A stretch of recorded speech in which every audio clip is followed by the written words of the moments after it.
എല്ലാ മുട്ടയും ഒരു കൂടയിൽ വയ്ക്കരുത്. ഇതൊരു പഴയ ചൊല്ലാണ്. എന്നാൽ നിക്ഷേപങ്ങളെ സംബന്ധിച്ചിടത്തോളം ഇത് വളരെയേറെ പ്രാധാന്യമുള്ളൊരു കാര്യമാണ്.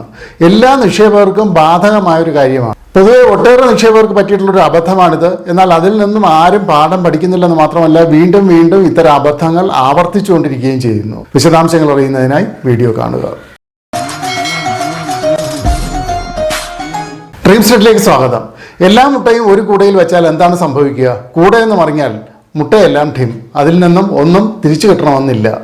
ഇതുപോലെ തന്നെയാണ് സമ്പാദ്യത്തിൻ്റെ കാര്യവും. ഉദാഹരണമായി, നിങ്ങളുടെ സമ്പാദ്യമെല്ലാം ഏറ്റവും ഉയർന്ന പലിശ കിട്ടുന്ന ഒരു സ്വകാര്യ പണമിടപാട് സ്ഥാപനത്തിൽ നിക്ഷേപിച്ചെന്ന് കരുതുക. അതും വളരെ ഉയർന്ന പലിശയ്ക്ക്. ഏറ്റവും ഉയർന്ന പലിശ കിട്ടുന്നതുകൊണ്ട് തന്നെ നിങ്ങളുടെ സമ്പാദ്യം മുഴുവൻ നിങ്ങൾ അവിടെ നിക്ഷേപിക്കുന്നു. എന്നാൽ ആ സ്ഥാപനം പൊട്ടിപ്പോവുകയാണെങ്കിൽ നിങ്ങൾ നിക്ഷേപിച്ചതിൽ നിന്നും ഒരു തുക പോലും നിങ്ങൾക്ക് തിരികെ ലഭിക്കുകയില്ല. കേരളത്തിൽ അങ്ങോളം ഇങ്ങോളം സംഭവിച്ചിട്ടുള്ളൊരു കാര്യമാണിത്. ഇപ്പോഴും സംഭവിച്ചു കൊണ്ടിരിക്കുന്ന ഒരു കാര്യവുമാണ്.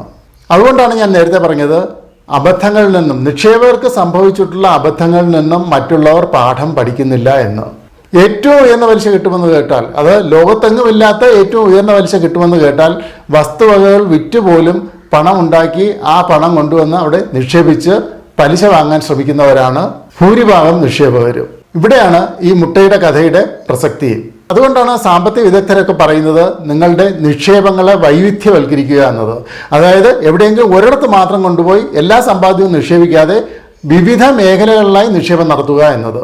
ഉദാഹരണമായി ഫിക്സഡ് ഡെപ്പോസിറ്റുകൾ, പബ്ലിക് പ്രോവിഡന്റ് ഫണ്ട് അഥവാ PPF, ഓഹരികളുടെ നിക്ഷേപം, മ്യൂച്വൽ ഫണ്ട്, റിയൽ എസ്റ്റേറ്റ് നിക്ഷേപം, റെക്കറിംഗ് ഡെപ്പോസിറ്റ് തുടങ്ങിയ വ്യത്യസ്ത മേഖലകളിലായി നിക്ഷേപം നടത്തുക. ഇങ്ങനെ വിവിധ മേഖലകളിലായി നിക്ഷേപം നടത്തുന്നത് കൊണ്ട് എന്താണ് നേട്ടം? ഏതെങ്കിലും ഒരു മേഖലയിലെ നിക്ഷേപത്തിന് എന്തെങ്കിലും പ്രശ്നമുണ്ടായാൽ, അല്ലെങ്കിൽ ആ മേഖലയിൽ നിന്നുള്ള വരുമാനത്തിന് എന്തെങ്കിലും കുറവുണ്ടായാൽ, മറ്റു മേഖലകളിലുള്ള നിങ്ങളുടെ നിക്ഷേപമെല്ലാം തന്നെ സുരക്ഷിതമായിരിക്കും. ഇതാണ് വൈവിധ്യവൽക്കരണത്തിൻ്റെ പ്രധാനപ്പെട്ട നേട്ടം.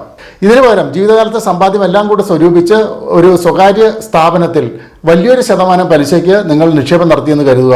ആ സ്ഥാപനം പൊളിഞ്ഞു പോവുകയാണെങ്കിൽ അതിൽ നിന്ന് നിങ്ങൾക്ക് ഒരു രൂപ പോലും തിരികെ ലഭിക്കുകയില്ല. ഇതിനു പകരം ഒരു ബാങ്കിലാണ് നിങ്ങൾ ആ പണം നിക്ഷേപിക്കുന്നതെന്ന് കരുതുക.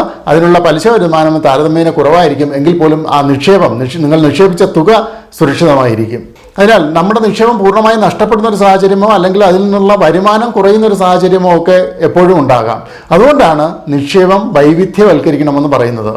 ഏതെങ്കിലും ഒരു മേഖലയിൽ മാത്രമായോ, അത് ഫിക്സഡ് ഡെപ്പോസിറ്റ് മാത്രമായോ അല്ലെങ്കിൽ ഓഹരിയിൽ മാത്രമായോ അതുമല്ലെങ്കിൽ റിയൽ എസ്റ്റേറ്റിൽ മാത്രമായോ ഒരിക്കലും നിക്ഷേപിക്കാൻ പാടില്ല. അതിനു പകരം നിങ്ങൾക്ക് അനുയോജ്യമായ വ്യത്യസ്ത നിക്ഷേപ മേഖലകൾ കണ്ടെത്തി അതിലെല്ലാം നിങ്ങൾക്ക് ആവശ്യാനുസരണം നിക്ഷേപം നടത്തുകയാണ് ഏറ്റവും നല്ലത്.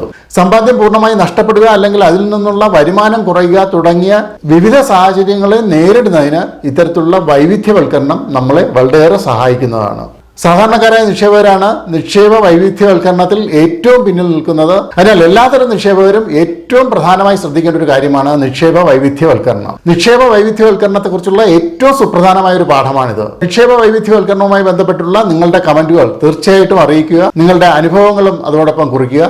ഈ വീഡിയോ ഇഷ്ടപ്പെട്ടെങ്കിൽ ലൈക്ക് ചെയ്യുക, ഷെയർ ചെയ്യുക. ഡ്രീംസ്നെറ്റ് ആദ്യമായിട്ടാണ് കാണുന്നതെങ്കിൽ ദയവായി സബ്സ്ക്രൈബ് ചെയ്യുക. മറ്റൊരു വീഡിയോയുമായി വീണ്ടും കാണാം.